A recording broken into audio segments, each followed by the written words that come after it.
Way back when you did derivatives, you were asked to find the derivative of x to the n. And you noted that it was n times x to the n minus 1. You take the exponent, you move it in front, and then you subtract 1 from the exponent. Now let's go the opposite way. Instead of finding the derivative of x to the n, let's find the family of antiderivatives of x to the n so that we can create an anti-power rule. So let's think about it this way. The derivative of what is going to give us x to the n? That's the question. Well, let's think about this for a second. We know that when we take the derivative of some variable to an exponent, we take the exponent and we decrease it by 1. Since we're decreasing our exponent by 1 to get to n, that means that our exponent has to be 1 more than n. So let's take the derivative of x to the n plus 1, and let's see what happens now. The derivative of x to the n plus 1, we take the exponent, you move it in front, that's n plus 1, times x to the, you subtract 1, n plus 1 minus 1 is just n. Well, we're off to a good start. We've got our x to the n. However, we also included this n plus 1 in front.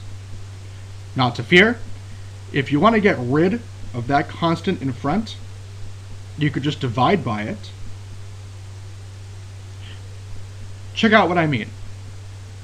What if you took the derivative of 1 over n plus 1 times x to the n plus 1? Well then, by constant rule, you can pull out the 1 over n plus 1 times the derivative of x to the n plus 1, which we just noted was quantity n plus 1, times x to the n. And lo and behold, your n plus 1 and your 1 over n plus 1 cancel out, and you're just left with x to the n. Good times all around. And that leads us to the rule for the integral of x to the n. The integral of x to the n is 1 over n plus 1 x to the n plus 1 plus c. Now, how can we use this out in the wilds of calculus? Let's find out. Let's do an example.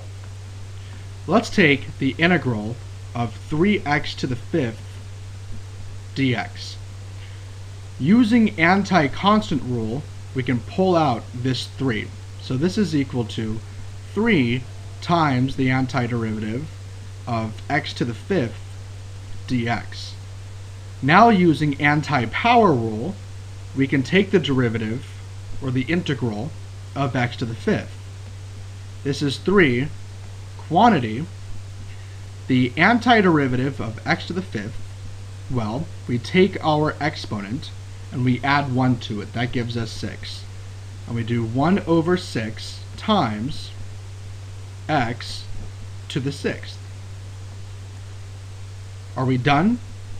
No. We forgot the plus c. So we got to have that plus c in here as well.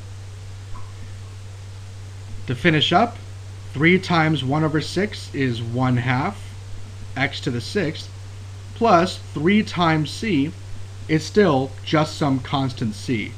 So I'll leave that as c. And the antiderivative of 3x to the 5th dx is 1/2 x to the 6th plus c. Don't believe me? Take the derivative. The derivative of 1/2 x to the 6th is 1/2 times 6 x to the 5th. And 1/2 times 6 is 3, yielding 3x to the 5th.